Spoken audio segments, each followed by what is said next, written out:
Hello दोस्तों, नमस्कार। अंजना कुमारी channel में आपका हार्दिक स्वागत है। आज हम करेंगे DSSB, UP, TGT, PGT, NVS, HSC, KVS, state, REET, NET, यानी अब तक जितने भी प्रीवियस ईयर एग्जाम हुए हैं सभी से मैंने प्रश्न उठाए हैं। अगर आप मॉडल टेस्ट पेपर करना चाहते हैं या टीचर से संबंधित जानकारी प्राप्त करना चाहते हैं तो चैनल को सब्सक्राइब करें, लाइक करें और अपने दोस्तों तक शेयर करना ना भूलें। तो चलो अब शुरुआत करते हैं बगैर समय गवाए। अब देखिए रिजर्वेशन का क्या अर्थ है। ये इंग्लिश का है और हमने हिंदी मीनिंग बताना है। अनुसंधान, आरक्षण, स्थितीकरण, आरोपण। तो इसका आंसर आएगा ऑप्शन नंबर बी, आरक्षण। यानी कई बार हम फॉर्म अप्लाई करते हैं तो कॉमन सेंस से भी हम इसका आंसर लगा सकते हैं कि कुछ कैटेगरी को आरक्षण दिया गया है। कई बार बोलते हैं रिजर्वेशन दिया गया है।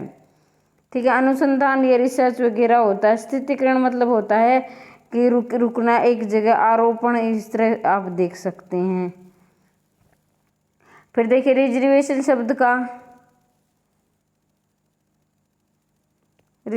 शब्द का पारिभाषिक शब्द है, यानी रिजर्वेशन जो शब्द है वो इंग्लिश का है और इंग्लिश में हिंदी में इसका होगा आरक्षण।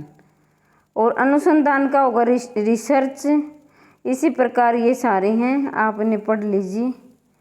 अपॉइंटमेंट, नियुक्ति, विज्ञप्ति, आदेश, अनुमोदन।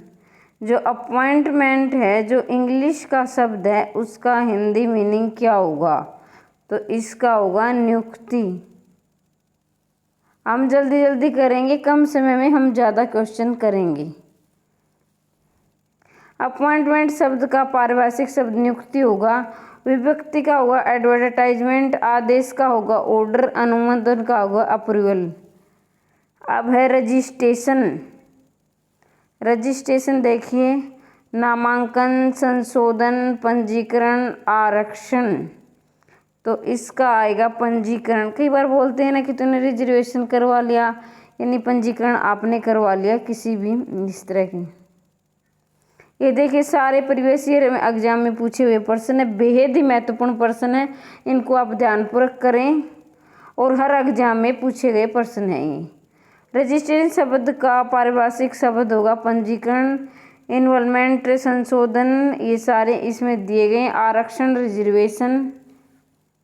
निम्नलिखित में कौन भाषा वैज्ञानिक नहीं है, यानी इनमें से भाषा वैज्ञानिक कौन नहीं है। ध्यान दीजिए, किसी भी प्रश्न में है नहीं है। हम क्या करते हैं, बहुत सारे प्रश्नों को ऐसे गलत कर देते हैं कि नहीं पूछा गया है पूछा गया है। तो इसे नहीं है इसको अंडरलाइन कर ले पहले, ताकि हमें पता चले कि प्रश्न में पूछा क्या गया है। क्योंकि कई बार हम जल्दबाजी में है में नहीं में आंसर लगा देते हैं और नहीं होता है तो है में आंसर लगा देते हैं। आप देखिए सुनीति कुमार चटर्जी, धीरेन्द्र वर्मा, भोलानाथ तिवारी, जयशंकर प्रसाद। अब इनके कॉमन सेंस से भी आप आंसर लगा सकते हैं, क्योंकि जो जयशंकर प्रसाद है वो हिंदी कवि एवं नाटककार हैं। उन्होंने हिंदी व्याकरण में कोई योगदान नहीं दिया है। फिर देखिए सुनीति कुमार चटर्जी, धीरेन्द्र वर्मा, भोलानाथ तिवारी, उदयनारायण तिवारी, देवेंद्र नाथ शर्मा आदि भाषा वैज्ञानिक है, जबकि जयशंकर प्रसाद महान कवि एवं नाटककार हैं। राजभाषा आयोग के प्रथम अध्यक्ष कौन है। देखिए बेहद महत्वपूर्ण है।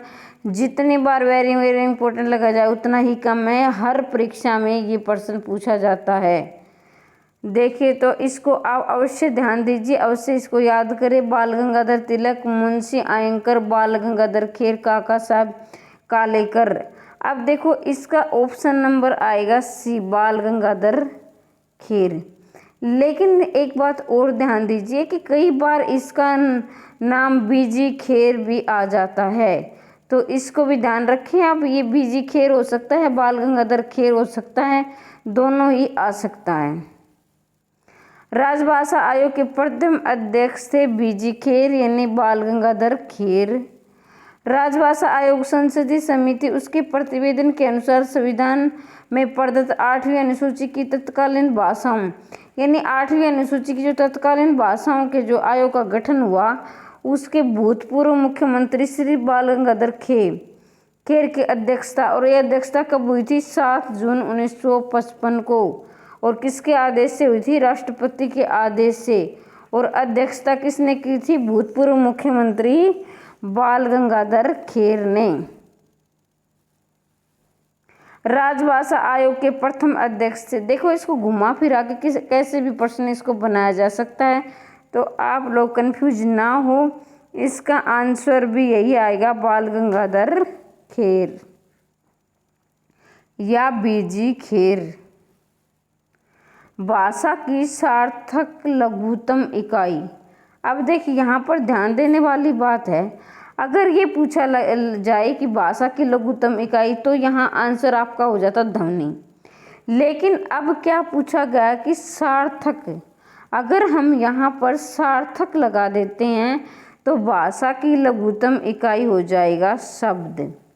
अगर यहाँ पर हम सार्थक हटा देते हैं यानी भाषा की लघुत्तम इकाई बते, तो यहाँ आंसर होगा ध्वनि। ठीक है, इस बात का विशेष ध्यान रखें। भाषा की सबसे छोटी इकाई, अभी भी मैंने आपको बताया कि भाषा की सबसे छोटी इकाई क्या होती है? ध्वनि होती है। और जब सार्थक लग जाता है तो क्या होगा? शब्द हो जाएगा। भाषा की लघुत्तम इकाई, सार्थक इकाई शब्द होगी।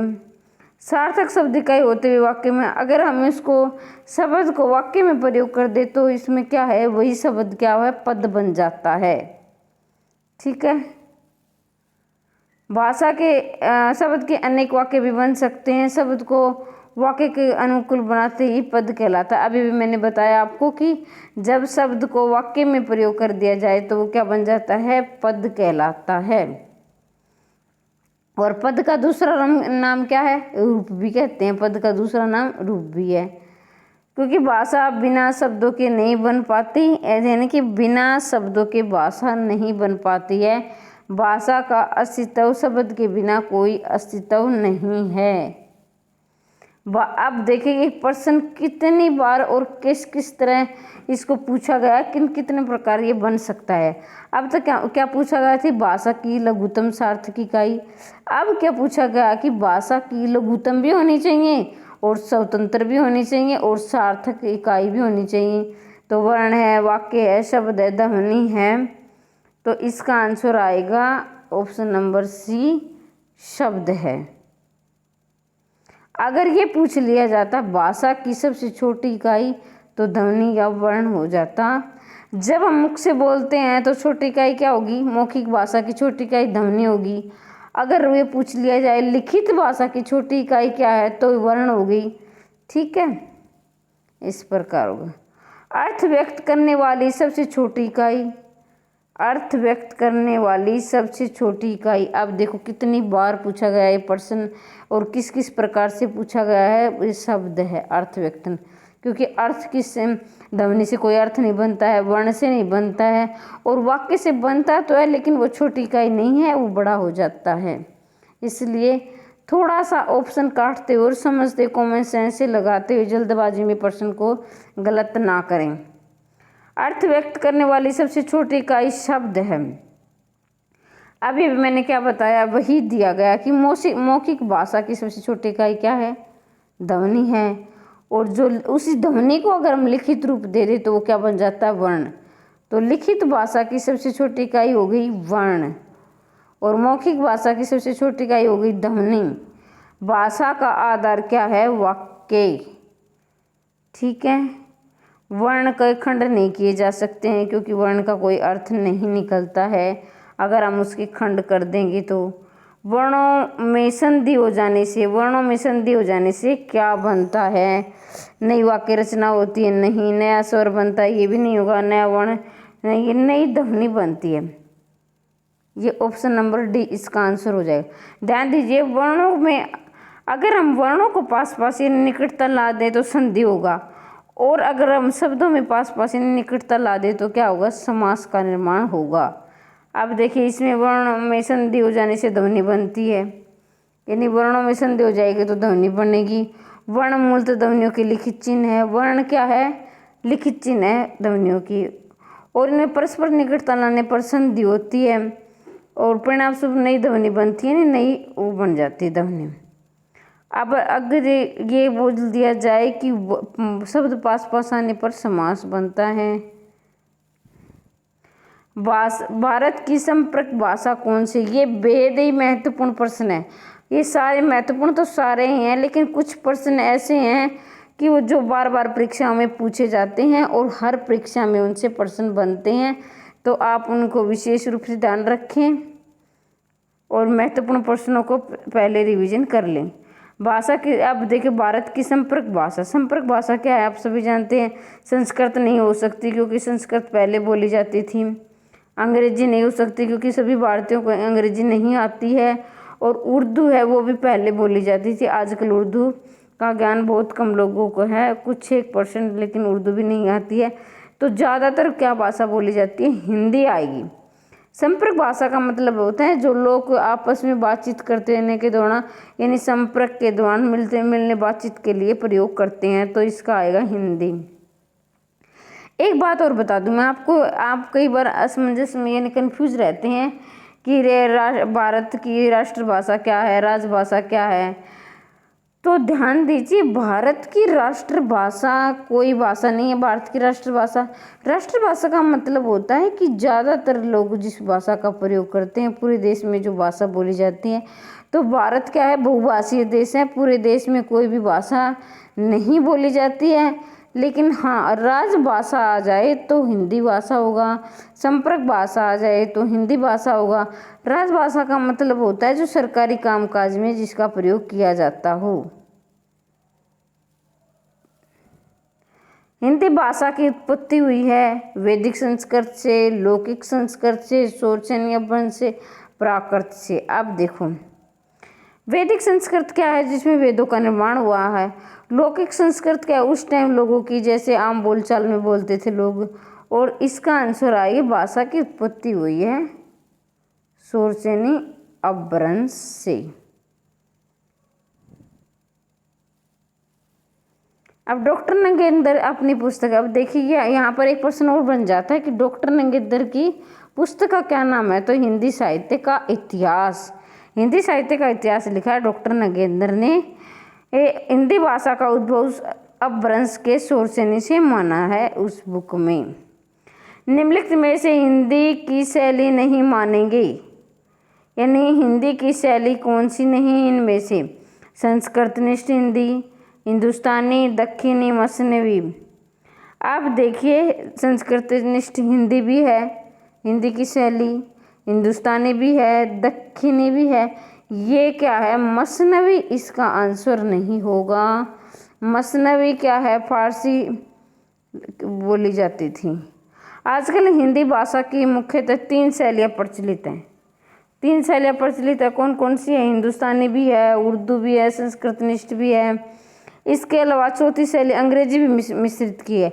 अब देखो, 3 तो है ही है, हिंदुस्तानी भी है, उर्दू भी है और संस्कृतनिष्ठ भी है। और जो चौथी शैली है वो अंग्रेजी भी मिश्रित है, यानी थोड़ी बहुत अंग्रेजी को भी शामिल किया गया है। जो दक्षिणी है वो, अब देखो नाम से ही पता चल रहा है, दक्षिणी यानी दक्षिण में बोले जाने वाली।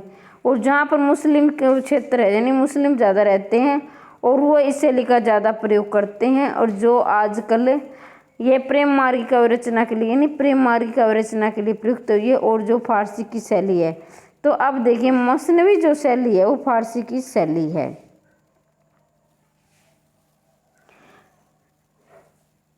तो अब आज के लिए इतना ही। अगर आपको क्वेश्चन पसंद आए हो, अगर आपको कुछ समझ में आए तो वीडियो कमेंट करके ज़रूर बताएं। वीडियो को लाइक करें, शेयर करें और चैनल को सब्सक्राइब